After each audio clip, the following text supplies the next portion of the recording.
Qanday asabiylashmay, oyi? Dadamning gaplarini eshitmadingizmi? Meni o'rnimda boshqasi bo'lganda, allaqachon bosh olib chiqib ketardi bu uydan. Bo'lmagan gaplarni gapirmagin. Ha, bu uyda faqat dadam erkaklar. Qolganlar hammasi latta. Dadamga faqat o'zi va Bilol ideal.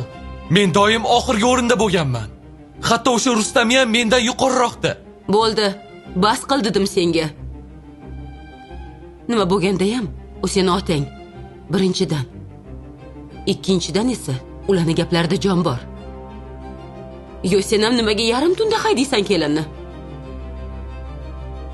Chunki aynan o'sha paytda meni asabimga tegdi.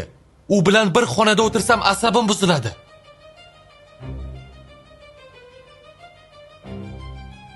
Sen nima qilib bu yerda gap o'ylab o'tiribsan? Yo'qol, ishingni qil.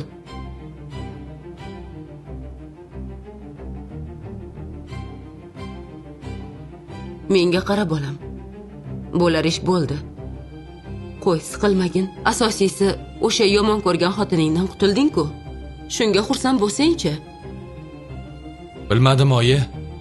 Bu turishda dadam uni yana qaytarib olib kelishdan ham taft tortmaydi.